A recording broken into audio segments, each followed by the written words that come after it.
Hello, and welcome back to the Sober Bartender podcast, the show where we recover from life. I'm your host, Brandy Kelly. So today I have 4 tips to be happy today in the here and now and embrace your life as it is. But before I share those tips with you, I want to share how I came up with this topic because it's something that came up for me. The majority of my topics are either things that I'm currently realizing or experiencing. Um, Other times it's listeners reaching out, friends reaching out, and needing guidance on a topic. But this is something that's recently come up for me, and I felt like it might be helpful to offer some guidance as I learn, in my own life. So I want to talk about being where you're at, as opposed to putting your happiness in the future, putting your happiness in a future event.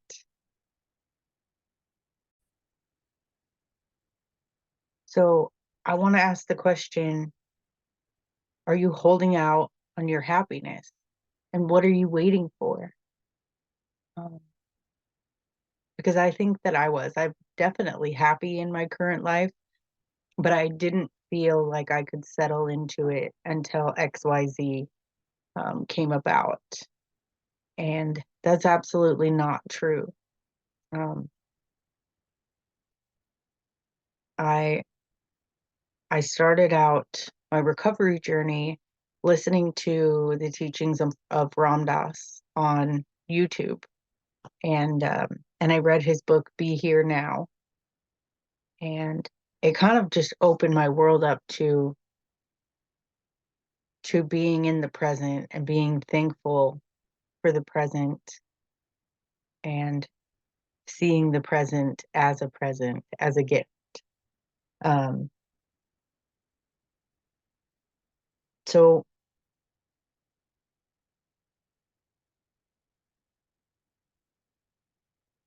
I moved. We moved to Texas a year ago, almost a year ago, and I've really grown to appreciate it. I've embraced my tribe, and I've embraced our home and the life that we get to live. It's pretty neat spending your first year of marriage, just getting to, you know, focus and rely on your partner as opposed to, when you're surrounded by family and friends that you've known for a while. There's a lot of not distractions, but just, a lot of outside influence. Whereas, for us, we've kind of had to do everything from the inside out and really, rely on each other. And that's been a real gift. Uh, that's that's been a really good thing for our marriage. But also, I've just had it in the back of my mind, and I've shared this with some of my friends that I just was waiting for some call to come or some, offer to come up. Something was going to happen any day to where we were going to be back in Washington. And that's when I could settle in. And that's when I was going to, do the things. I was going to, decorate the house the way I wanted. I didn't want to do it because I was constantly on the verge of leaving, not leaving my marriage, just leaving Texas. And yeah, getting up to Washington was really eye opening. It really made me realize that, like, this isn't where my happiness is.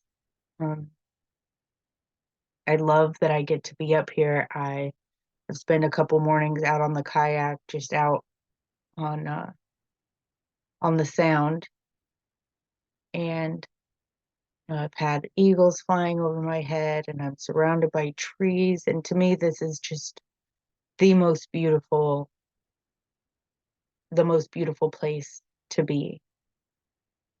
But that doesn't make it home. And we've got to spend time with family, and that's been incredible and grounding. And also, that doesn't mean that it's home. Um, home is wherever we build our home. And as someone who hasn't always been in the same place, moved around, um, not as much as some people, but definitely enough to where I don't necessarily have a physical home base.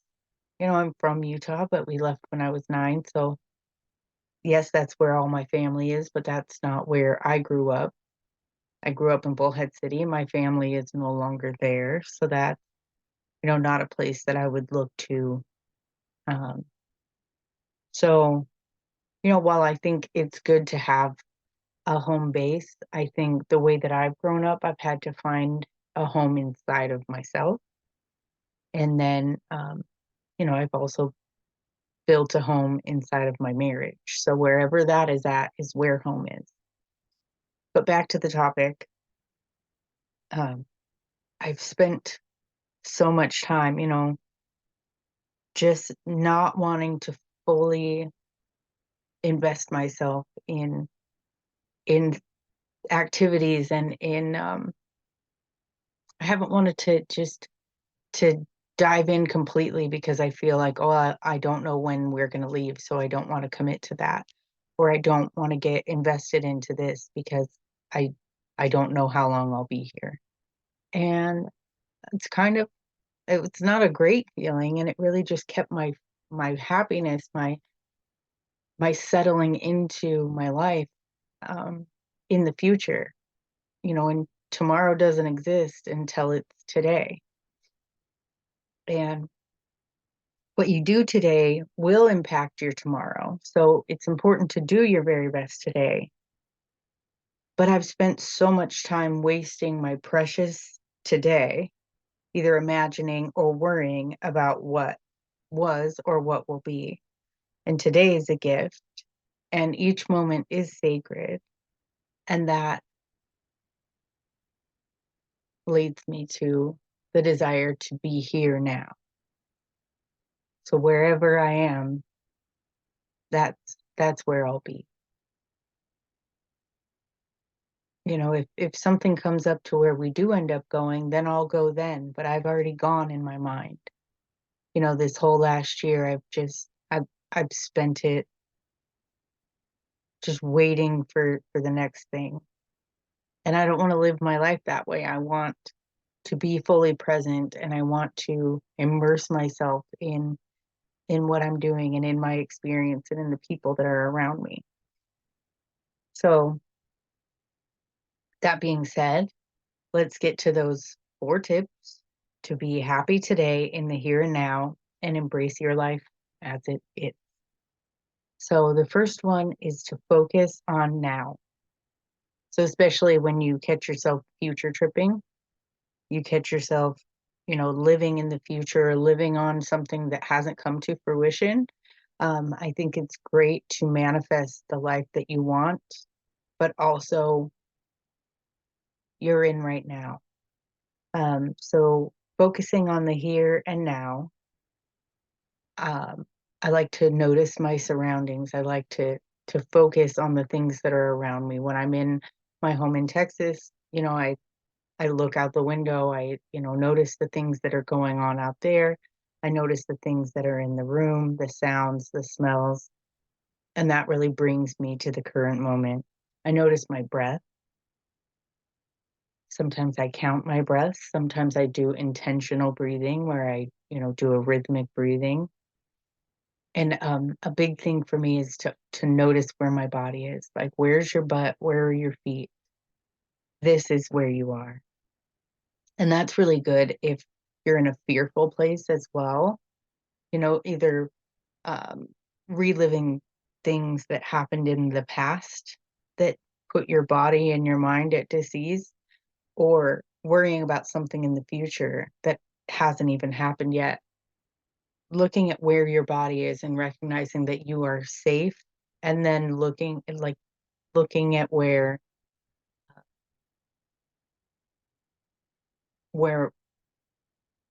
where your feet and where your butt are reminds you that, like, this is the present moment. This is all that is real in this moment. And I find that really helpful. So that's focusing on the now. So the second tip is to smile. And that's really hard. And sometimes when I wake up and I'm already starting the day off in a not so pleasant mindset, I do just make myself smile. And if I can, I make myself laugh, and appreciate the little things. So I work on a golf course now, and I really like I embrace the golf, like the beverage cart. Like I mob around that golf course like I am never going to be there again. Like every day is the first day, the best day, the last day. Um, and there's tons of like jackrabbits, and there's these little like chipmunks or like prairie dogs, I don't know, but just every little thing. And something that I learned from my sweet mom, that now I see that I never saw before. Like driving around the roads here, there's these teeniest tiny flowers, and some are purple and some are white, and they're kind of like weeds on the side of the road.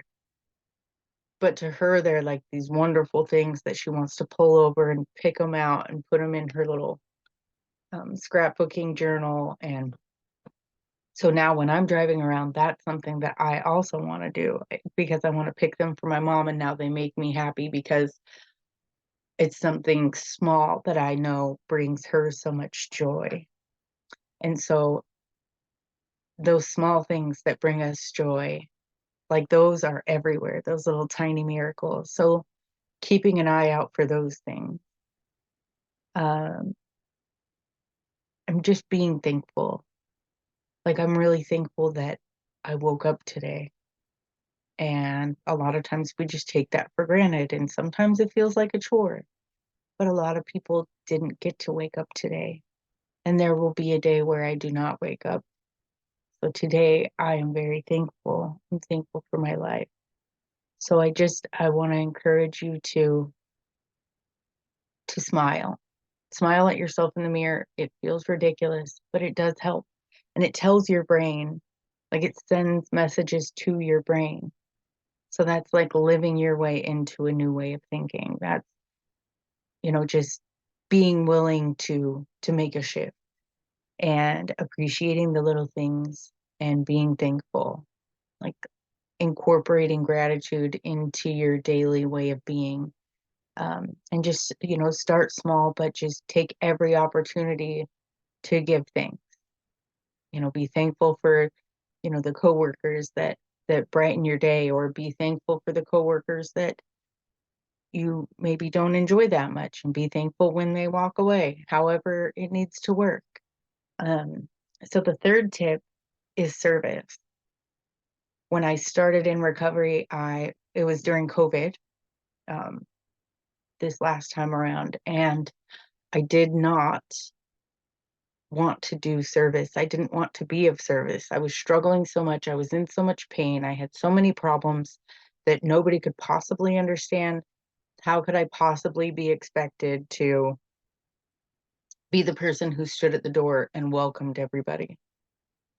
And then I was the person who took temperatures because, in COVID, if you had a fever, then we wouldn't let you into the meeting. Um,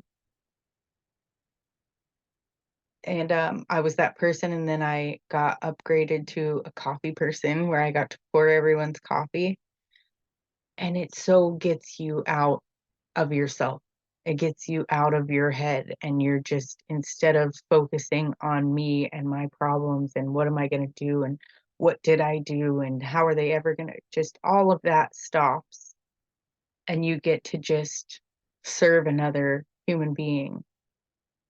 And you also get to, build community. And, you may not be in meetings and you may not be in recovery, but that's still valid in any environment that you're in. You are look for opportunities, to serve your fellow human. Ram Dass says we're all just walking each other home. And I do believe that we're all connected, and we feel so separate sometimes, and our problems seem so big. And I feel like just doing random acts of kindness, they do not need to be huge gestures. holding the door for people, whether they say thank you or not, still goes a long way. Picking up trash as you're walking, smiling at someone, just those things really they help someone else and they help you. Like, I'm giving you permission. Here's your permission slip. Step out of your head and step into your life. Um, and then compliments are really hard when I'm just so focused on myself. Whereas, when I recognize something that I appreciate in another person, like it costs me nothing except the time of, like I said, stepping out of my thoughts, to let that person know that I appreciate something about them or something that they did, or a stranger, something that they have. You have just the prettiest eyes. You have such a great smile, just something genuine that you genuinely believe, but just give someone else that gift that maybe you need in that moment. Um, that really does help. So service is the third tip. And then the fourth, I did just briefly say, but my fourth tip is get out of your head and into your life. And that's practicing mindfulness. And so mindfulness can be meditation, that can be sitting and just being mindful of your breath. That can be, a walking meditation to where you're just, walking and breathing and just being mindful of your surroundings, like the focusing on the now and noticing your surroundings.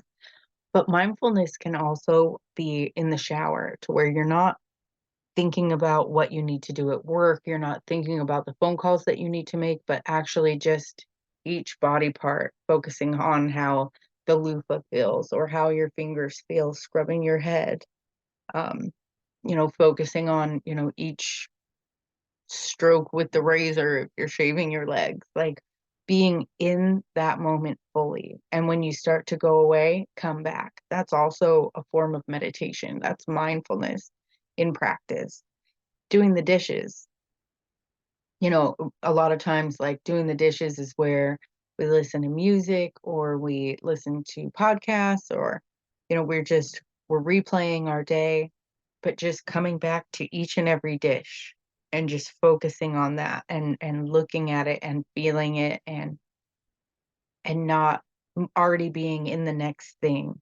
The same goes for cooking. I love to cook because it gives me a feeling of control. So when life feels a little crazy and out of control, I feel very grounded when I'm in the kitchen and I'm just cooking a big meal. But, taking each chicken breast and not just throwing the seasoning on there, but actually, being mindful in how you treat each piece of, this composition. That's practicing mindfulness, and that's just keeping you in that moment. And in that moment, you are safe and everything is okay. And if you're cooking a meal, that means that you have something to appreciate because you have food and you have a kitchen to cook in. And of course, eating. We so multitask so many things, but just focusing on each bite and chewing each bite fully before we move on to the next.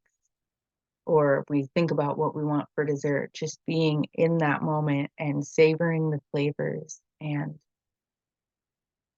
just that moment of, taking in that food and appreciating the nourishment that our body is getting and being thankful. Um, those things, those things have been really helpful to me. So those are my 4 tips to be happy today in the here and now and embrace my life as it is. So doing those small things helps me embrace my life on a larger scale because then I'm mindful and I'm not in a rush and I'm not living in the future. And I heard somebody say, I think I've shared this with you guys before, but somebody said in a meeting, if you've got one foot in yesterday and one foot in tomorrow, then you piss all over today. And it's a little crude, but it's true. The past is gone and the future only lives in our imagination.